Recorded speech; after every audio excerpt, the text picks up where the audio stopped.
Thank you for coming. Today I want to briefly explain why the European Union, particularly for the UK, has become a force for, I believe, social injustice, and why leaving provides a vital opportunity for us to be able to develop policies that will protect the people who often find themselves at the sharp end of global economic forces and technological change. My plea to better-off Britons who have done well in recent years is to consider their vote in the referendum to vote for a better deal for people who haven't enjoyed the same benefits as maybe they have. Because the EU, despite its grand early intentions, has become, I believe, a friend of the haves rather than a friend of the have-nots. Take the euro, for example. It has greatly favoured already wealthy Germany and its export industries at the expense of southern Europe. The euro has meant serious unemployment for millions of young Greeks, Portuguese, Spaniards and Italians, and has produced political extremism across the continent. The EU is also working well for big banks. The bailouts being financed by extreme levels of austerity in countries like Greece have largely benefited financial institutions that lent irresponsibly before the crash and caused it. The EU is also working for big corporates that benefit from mass immigration, businesses that have underinvested for decades in the productivity and training of their own local workforces and have no reason, as I see it, to mend their ways so long as cheap labour can be imported from abroad. But if the EU is working for Germany, for banks, for big corporates and for the public affairs companies with large lobbying operations in Brussels, the EU isn't working for over-regulated small business and, more importantly, in fact, lower paid and lower skilled Britons. They now have to compete with millions of people from abroad for jobs and a wage rise. The government's own Migration Advisory Committee reported that for every 100 migrants employed here, 23 UK-born workers would have been displaced. The construction of the Olympic Park was a powerful illustration of the way in which those who had come in, those migrants, undercut UK workers through their willingness to endure family-friendly living conditions. Visiting job centres as I did, Secretary of State for Work and Pensions, in East London, which is where my constituency is at the time, I met both skilled and unskilled workers who struggled to get work on that site. When I asked why, they said that people from Eastern Europe, often living in bedsits in various parts of East London, without UK housing and family costs that they did, hugely underbid them for their work. Since then, those stories have been borne out by the facts. Despite all the statements about the Olympic Park helping British workers, we now know that some half of all the jobs on the site went to foreign nationals. Given this evidence, I find the Labour Party's current position somewhat ironic. As Frank Field has pointed out, in saying that they are now in favour of staying in the EU, they are acting against the interest, I believe, of the communities they purport actually to serve. Even Stuart Rose of the Stronger In campaign has admitted that immigration cuts the pay of the poor in a rare moment of candour, maybe one of the reasons why we no longer see him on the television or the radio, and acknowledged that wages will go up for many Britons if immigration is restricted.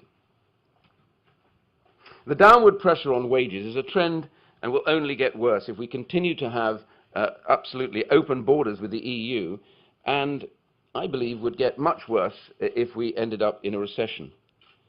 A Bank of England study in December 2015 concluded, and I want to quote this because this is rather important, the biggest effect is that the semi-unskilled service sector, where a 10 percentage point rise in the proportion of immigrants is associated with a 2% reduction in pay. This significantly affects British workers, especially those on low wages. We know that EU migration has increased by 50% since 2010, and that's on the official figures. We may know more later. If the number of EU job seekers entering the UK over the next decade remains at current levels, some 690,000 people, and I repeat that figure, some 690,000 people will have been added to the UK population as a direct result. With 5 more countries due to join, the number looks conservative. This would be the equivalent of a city the size of Glasgow in the UK. And another big negative economic effect of the level of immigration is that British people have never voted for and do not want is on house prices. Young people are the biggest losers from this. they are being forced to pay an ever larger share of their incomes on accommodation and suffering longer commutes and often have to move far away from their families. The fact is that we need to build around 240 houses every day for the next 20 years just to be able to cope with the increased demand from future migration. Of course, there are a number of issues in the difficulty to get housing in the UK, but the impact of uncontrolled immigration makes it a major factor in the demand for housing, one that simply cannot be denied or ignored. And official data shows that over the last 15 years, over two-thirds, some 66%, of the additional households created in the UK were headed by a person born abroad. The struggle to get on the housing ladder is one that affects families up and down the UK. Such is the pressure that the average age for a first-time buyer is now 31. And everyone should have the opportunity, I believe, and always have done, to own their own home. But as the EU continues to expand to other countries such as Macedonia, Albania and Turkey, the population pressures of remaining in the EU, if someone votes to remain in the EU, can only make that prospect less likely. And as the government's own recent figures show, to cope with the kind of pressure that immigration is placing on the schools system, the taxpayer is having to find extra school places, equivalent to building 27 new average-sized secondary schools or 100 new primary schools. So my Vote Leave and Conservative colleague Priti Patel was correct when she highlighted recently the fact that, as always, when public services are under pressure, those without the resources to afford the alternatives are most vulnerable and the most affected. In short, getting a place in your local school gets more and more difficult. And the heavy burden of EU regulation is particularly hard on the smaller businesses that all evidence shows are the best route back to the workforce for those who are unemployed. Even though the vast majority of these businesses never trade with the EU, they are subject to EU red tape at the cost of tens of billions of pounds. And those regulations don't just mean lower profits for small entrepreneurs. They also mean fewer new businesses starting up and fewer jobs created. And then there are the higher grocery prices that the EU's common agricultural policy has produced. The Independent House of Commons Library has concluded that EU membership actually increases the cost of living. And they stated that the EU's common agricultural policy, and I quote, artificially inflates food prices, and that, quote, consumer prices across a range of other goods imported from outside the EU are raised as a result of the common external tariff and trade imposed by the EU. These tariff barriers have an effect, and these include footwear, a 17% tariff, bicycles, a 15% tariff, and a range of clothing, a 12% tariff.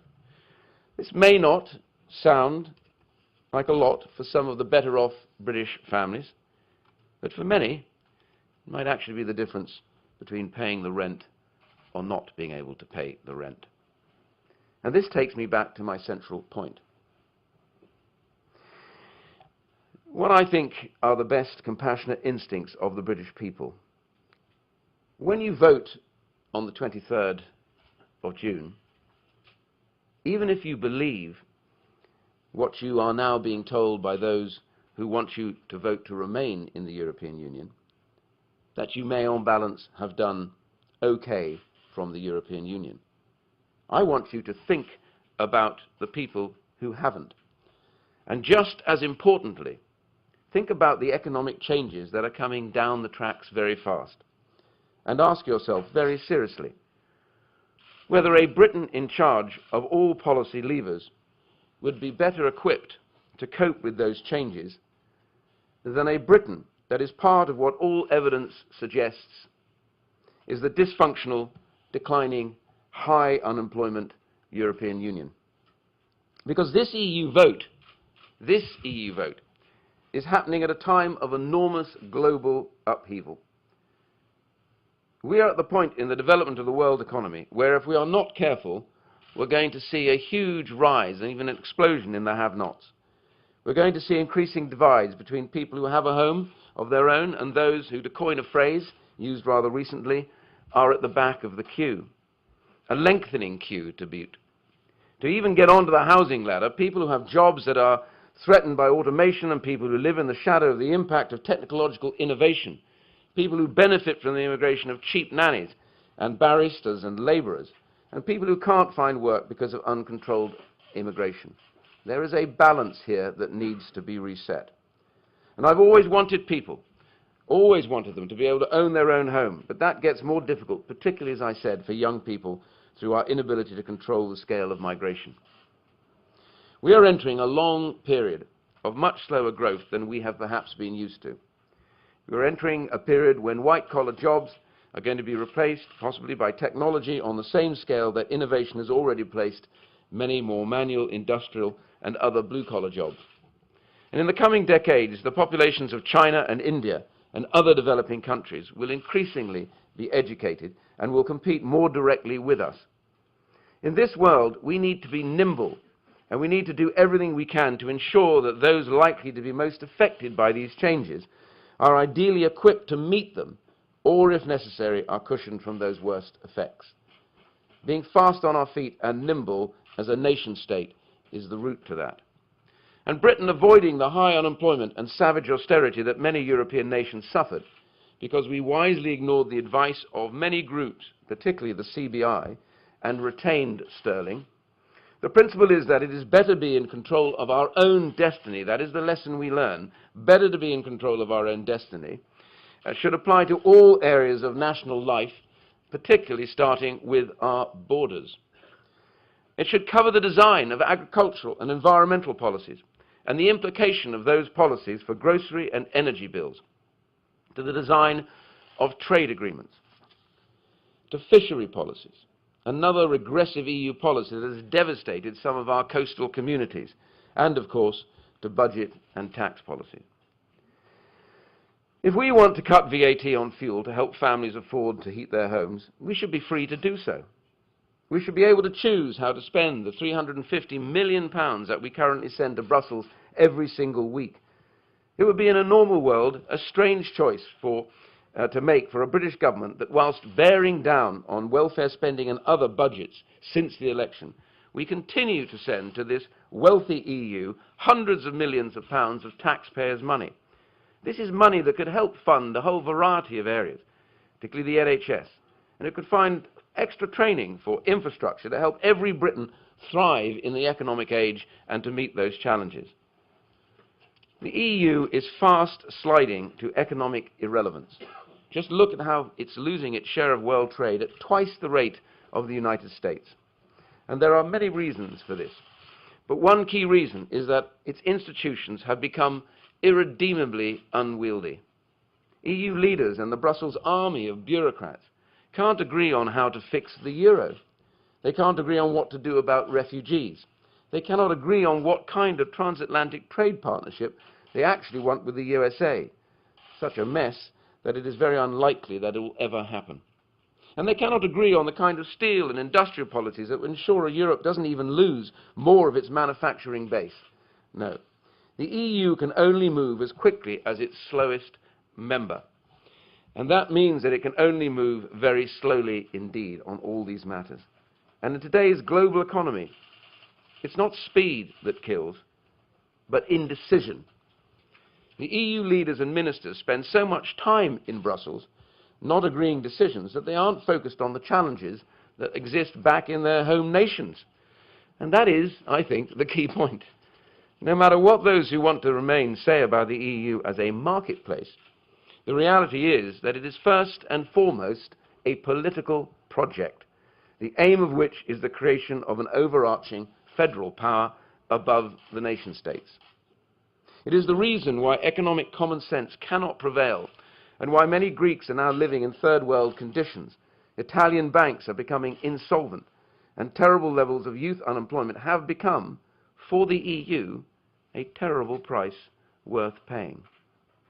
Yet outside of the EU, an independent Britain can design migration, agricultural, environmental, budgetary and trade policies, and the rest of Europe seems sadly incapable of agreeing on any of these. I hope I persuaded you that leaving the EU is in the clear interests of social justice within Britain. But let me end by saying, I also think it could advance social justice across the whole of the continent. A vote to leave by the British people might be the shock to the EU system that is so desperately needed. Perhaps I'm being touch unrealistic. The EU does not have a great track record of changing course after member states have voted against EU projects in referenda. But Brexit, coming after the Greek crisis, after so much impossibly high youth unemployment, after the election of so many extreme parties, should be the moment when Brussels finally decides to give member states more freedom to design economic, social and migration policies, those that reflect the democratic will and particular needs of each individual state. Given we are so uninfluential inside the EU, our maximum moment of influence, ironically, might be at leaving it. Confronting the rest of the EU with the need and opportunity to radically change its structure is the most socially just and, indeed, European service that Britain can provide to our neighbours across the Channel. Surely, like me, you believe that the United Kingdom can do better. We deserve to do better. Why should we set such a low vision about our future by tying it to this failing project and all that is coming down the tracks to diminish us? Inside the EU, our politicians can only talk of what we would like to do to change things, knowing that they will achieve very little, if any, of that. Outside the EU, we can change our destiny and dare to believe in the greatness of our citizens. Let me just repeat that. Outside of the EU, we can dare to change our destiny. That is the purpose of a vote to leave. Britain deserves better than all of this, which is why on the 23rd of June, we should take back control and vote for our own British Independence Day. Thank you very much.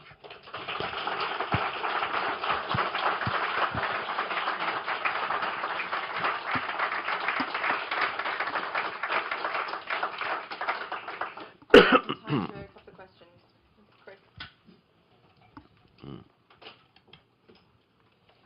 Thank you very much. Mr. Duncan Smith, one of the problems that people have with politicians is they do one thing and then they go and say another. Now, you were a member of the Cabinet when it signed off on the welfare break. You campaigned on it in the Conservative manifesto just this time last year, and now you're giving interviews to newspapers saying it was all a big German stitch-up and we're just puppets of Angela Merkel. How can people possibly trust you when you've told them that? Well, because the negotiation process had not even really begun. The whole point about our election was to offer a referendum, and let me bring you back to the terms of that referendum. It was for the UK to decide on whether to remain in a reformed European Union or to leave an unreformed European Union. Now, that is the very terms that were set both by the Prime Minister and the Cabinet. And as you know, the only thing that was on offer and promised was the completion of those negotiations to give us a full reform package. What I signed up to, quite legitimately, in the run to the election, was that proposal, that we would bring forward a fully reformed European Union and then hold that referendum by 2017. So I'm very happy to stand by that. I wanted to see that done. I was in favour of the Prime Minister's Bloomberg speech, and I thought that, plus his proposals to get border control, would have actually meant we would have had a very different relationship within the European Union, and that would have justified actually remaining in. So the key question is, did we get that reformed European Union? And the point is, I don't believe we did. We had a very small number of little things that have happened, but worse, we had to give away our veto over what actually happens inside the euro now. And so that makes us, in a sense, more vulnerable than we were before. So I have a very simple statement in answer to that question is, the debate was about, and should be about, did we get a reformed European Union? When you look at the European Union, is it reformed? Is it fundamentally different from what it was when we set out on this process, having been so critical of what was happening in the European Union? And the answer, I'm afraid, has to be categorically, no, we did not get a reformed European Union. And so the logical position, both for the government and for somebody like me, is to therefore say we have to leave the European Union. The thing is, you could have told us that on February the 20th, or whenever the date was after David Cameron came back from those negotiations, and you didn't.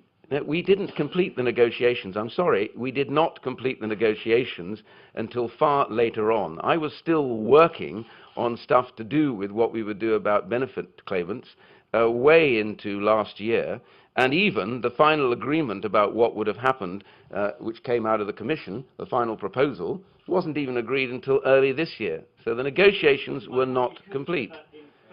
No, I'm sorry. You stand on an election platform was very clear. We would have a full negotiation and come back with a reformed European Union. The negotiations did not complete until early this year. Then the proposal was put forward that it's now time for a vote, because the Prime Minister said we had a reformed European Union, and everybody else said, I'm sorry, we do not. Craig, do you have a question? Craig Woodhouse from The Sun. Two questions, if I may. Can I ask you to join the dots? You've painted a fairly stark picture of what uncontrolled immigration is going to do to the future of the country. You've also given an interview about how Angela Merkel blocked a migrant break. Do you blame David Cameron or Angela Merkel or both for what's coming? And secondly, by any stretch of the imagination, David Cameron is one of life's haves. Do you think he understands the plight of have-nots as you've set it out? Yeah, let me just deal with this. What I've actually said categorically is uncontrolled migration has been very damaging to British people at the lower income scale and the lower skill level, because all the evidence, and this is not me making this up, all the evidence demonstrates, and today I raised it, that the European Union's policy of uncontrolled migration to the UK has meant the competition for jobs has driven wages down, caused real problems about access to housing and also to schools and even to healthcare. So those are the reasons why we want controlled migration. We're not against migration. We want to be able to select those key people who bring something and add value to the UK, rather than just having everybody come in and take the lower paid and the unskilled jobs. My point about this is that was meant to be the process and the purpose of what we were negotiating, and that was always in that discussion. The Prime Minister wanted to achieve that. That was what he set out to achieve. My criticism lies in the fact that we should face up to the fact, and I hope the government should face up to that fact, that the European Union has demonstrated, even with Britain voting potentially to leave the European Union, they are absolutely point-blank refusing to change what they do. So there is the answer. As we've gone through this process saying that there is going to be a vote, and even with the prospect of the fifth largest economy leaving the European Union Commission and all the structures won't change. So that's the lesson we take away from that. It's not about an individual, it's about the reality that you cannot change this because it will not change. And that means we have to leave because we don't have a reformed European Union. And therefore the proposal that we have a reformed European Union, I'm afraid, doesn't stand. So it's not about Mrs. Merkel, it's not about the Prime Minister, it's about the fact that nobody in the European Union wants to change pretty much anything that they do, and that's what we're left with. I do believe he does. I absolutely do believe. I've had conversations with him. I think he recognizes that. This is not anything other than a reality check, though. The fact is that, you know, we want people to be better off at the lower level of income. There's been one of the great purposes. I want the quality of life for those who are in lower pay to be improving. But the biggest block we have is that the competition that they face directly as a result of uncontrolled migration has caused real problems about assimilation in those communities and a real threat to their incomes. And I think, therefore, there are limits to what the British government can do as long as we have uncontrolled migration. Controlled migration is the key, and it's clear that the European Union and the countries of the European Union don't want to have that. Jason Gross from the Daily Mail. Hi. The PM said, you mentioned Turkey a couple of times in your speech today, and the prospect of Turkey joining and further migration flows. The PM said last week voters shouldn't worry about Turkey. Turkey's not on the ballot paper this time. Is he being straight with people, do you think? Well, Turkey is on the ballot paper because the European Union is on the ballot paper. As I understand it, unless I was wrong, that I think the Prime Minister and others said that they wanted to have a road paved from Brussels to Ankara. Was it going to stop suddenly and we're going to down tools? The reality is the European Union has made it very clear. First of all, they're going to get visa-free travel, access to the European Union, which is going to be a huge step for Turkey and other countries. And then, of course, the next stage is for them to enter the European Union. You know, the negotiations will begin. They were told that the part of the deal for getting legal migrants back from Greece to Turkey has been that they would get accelerated negotiations. So it is on the ballot paper. Everything to do with the European Union is on the ballot paper. And the key point I'd make is if you vote to remain in the European Union, the risks are enormous. Uncontrolled migration, the arrival of new nation states who have much lower income levels than the UK does, when the UK is going to put its minimum wage up to £9 an hour. The draw for people to come here will be enormous, and our cost, we spend £350 million a week now. Just imagine how much more we're going to have to put into the budget to be able to sustain those countries that are now about to enter who are much poorer. Owen Bennett, Huffington Post. Mr. Duncan Smith, Sorry, is there not a contradiction? Oh, there you are. Sorry, yeah. Is it not a contradiction that you say that the German-led EU is so unwilling to be flexible with negotiations with the UK in this process, and yet when the UK leaves, it'll be able to get a kind of bespoke deal in order to access a single market? Surely they'll say you have to have a deal similar to, say, the Norwegian model. And also, Alan Johnson today said that people on your side of the argument are actually extremists in this debate, yeah, okay. and I wondered if you'd like to respond to that. I don't know in what world it's extreme to want to have your democracy back, the power over what you do, control over your laws, and the right to make decisions about your people elected by British people and rejected by British people when you get it wrong. If someone wants to tell me that's an extreme position, then I want to know what defines that. It is not extreme to want democratic government in your country to be responsible to the electorate and to make the laws that best help them rather than have 60% of those laws made in Brussels. So I have to say, those people in the Remain really need to stop throwing threats and ridiculous terms like that around, because it just demeans them and it demeans the debate. And the point is, the 5th largest economy in the world, set to grow to be the 4th largest economy in the world in the next few years, with the 4th most powerful defence structures. Are you telling me, with a trade deficit with the rest of the European Union, we aren't going to be able to arrive at a deal which is particular to the UK? I don't think so. I think they'll do that straight away.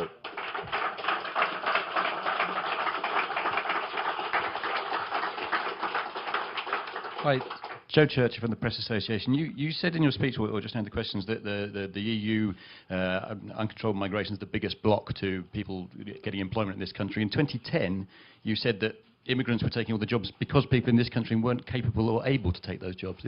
Are both of those things true? Or? No, the reality has always been, I've been very clear about this, that the uncontrolled migration, if you look at the numbers that are coming in, the vast proportion of jobs that have been taken by those coming in from the EU through uncontrolled migration have been low-skilled and lower-paid jobs. For those that keep carping on about, oh, it's about people coming in, software experts, it's not. It's the vast majority on an uncontrolled basis have been coming in competing for jobs where we have a lot of British people who will be seeking those jobs, and I want them to be able to take them, and I want to be able to take them at a reasonable level of salary, which is why I'm very keen on the rise in the minimum wage. So my point is very simple. Uncontrolled migration puts pressure on those people not to be able to take those jobs because they get undercut for the very reasons that I gave earlier on. So. No, I said because we hadn't equipped many of them to compete with many other people coming in, and we had to do more about that, and we did, which is why we got numbers back into work. But it still meant that the overall salaries that were paid were less. The Bank of England has made that absolutely clear. So even in getting into work, the problem has been that they've actually earned less than they should have done had it been a competition in the UK rather than with this uncontrolled migration, bringing numbers in, competing at the lower level with no housing costs, and with very low family costs indeed in the UK, and that's the big business. There's one person said to me at the job centre when I was there, he was an electrician, he said, I have family costs, I have a family, I have a house to look after, I have all those relevant costs. The people I'm competing with do not have those costs when they come in and do these 6 months or 9 months temporary. Hello, Dario Thuburn from AFP News Agency. I was just wondering if you could tell us a little bit more about the German chair and whether that was a sort of a one-off reference, or is that something that was joked about regularly at cabinet meetings.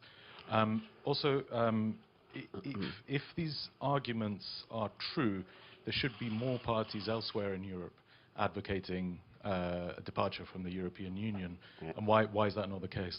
Let me deal with the last first. This is the point about flexibility within the European Union that is critical. Different countries have different requirements.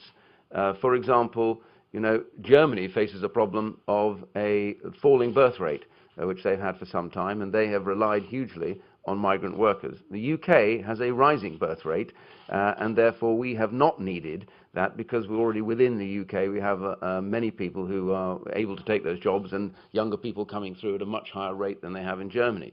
So there are differences. My point is, I'm not asking for one size fits all. I'm asking, as we are asking, for what is relevant to our country.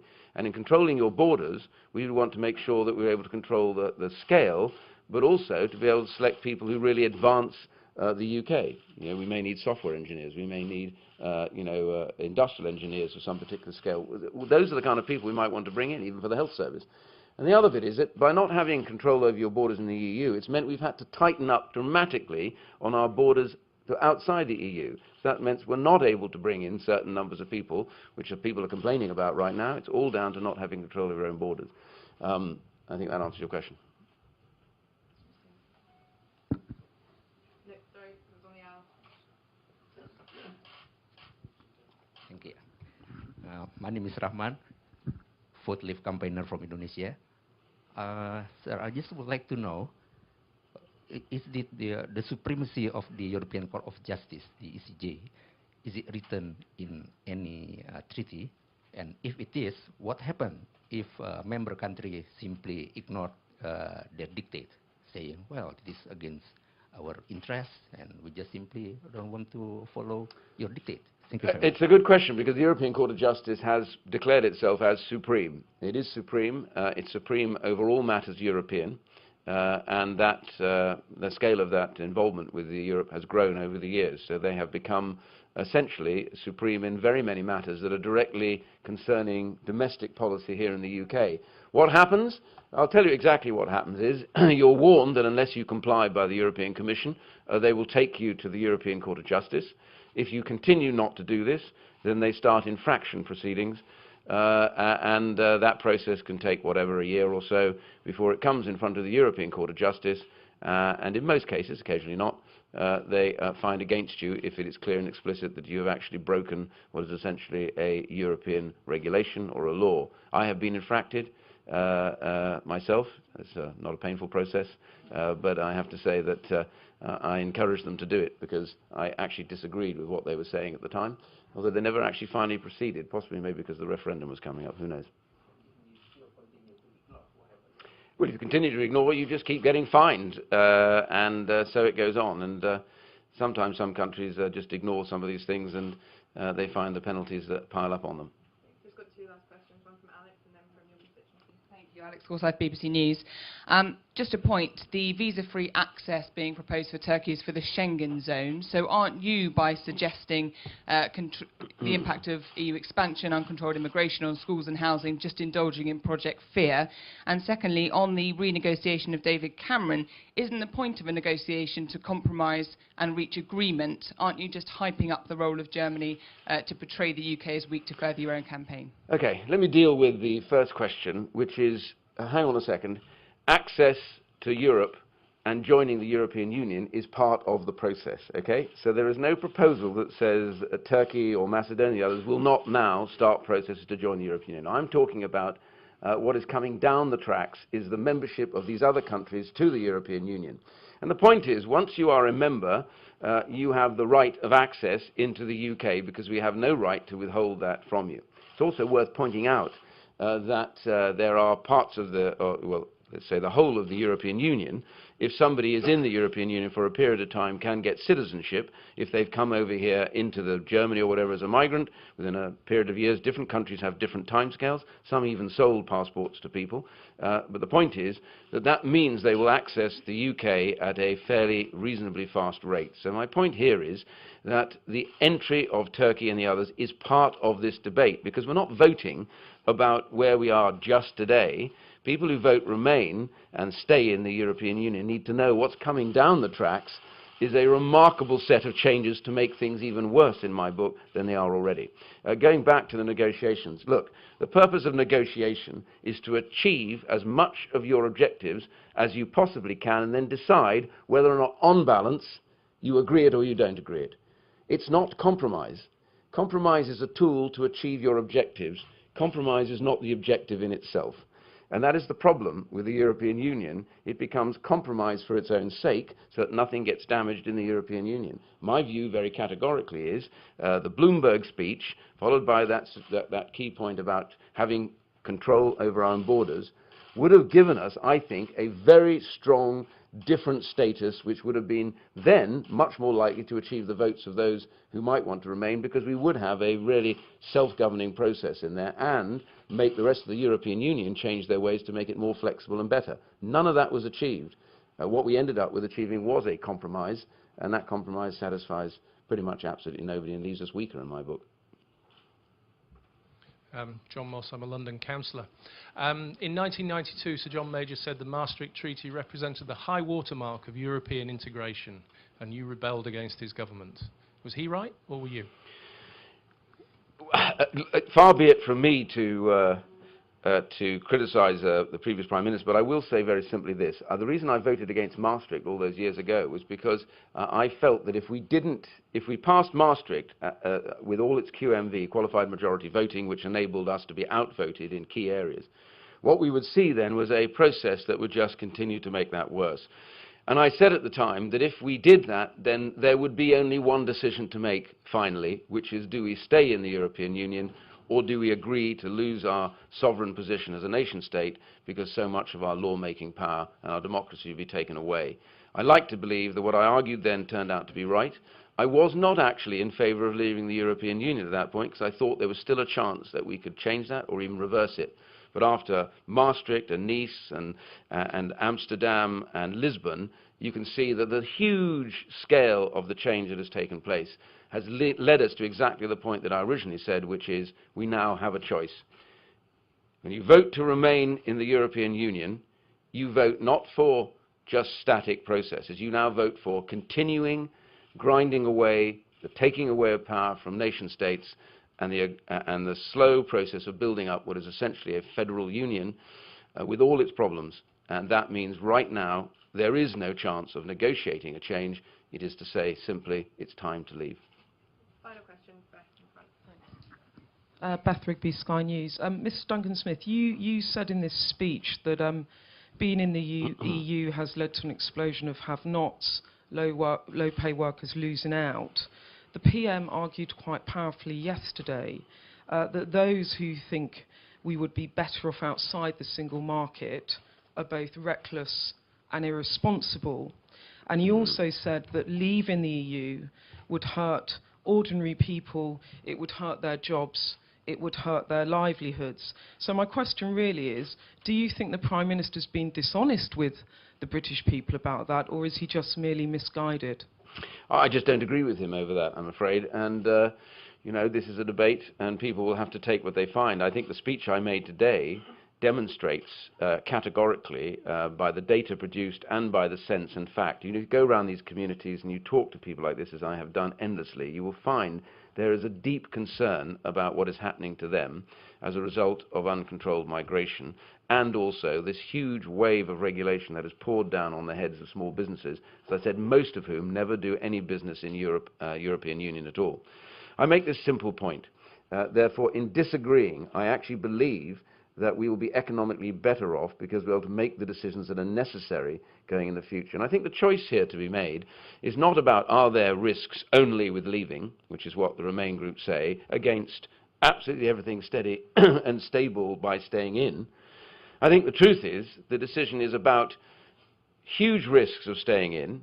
I've already said some of them about, you know, entry of new states coming in much poorer, huge problems over migration being out of control, real issues about, you know, problems about controlling our borders against terrorism, being less secure as a result of all of that, and the economic crisis that is rumbling on and on and on in the European Union, causing massive levels of unemployment, high levels of inactivity and bank insolvency, and that is only going to get worse.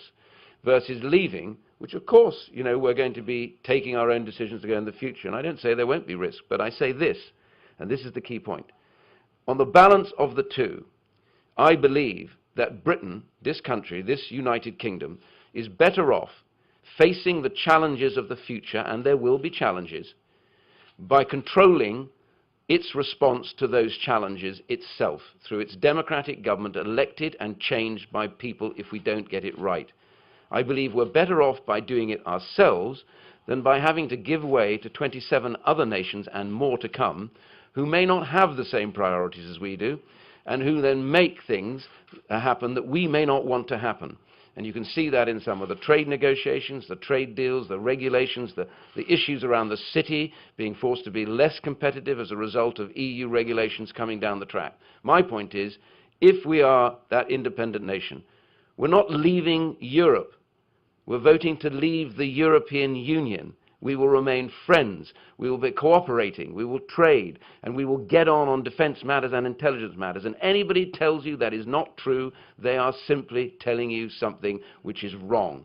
The fact is, we will exist and be happy compatriots with all of our friends and neighbours. That is what makes us. And by the way, I'm fed up with British governments going over and carping and complaining in the European Union. I want to bring that to an end by having us have a much better relationship with them. So it's about who decides the future response to challenges that you face. I believe instinctively that the British people are brilliant enough to be able to take those challenges head on, and their government will act on their behalf, and we'll be better off.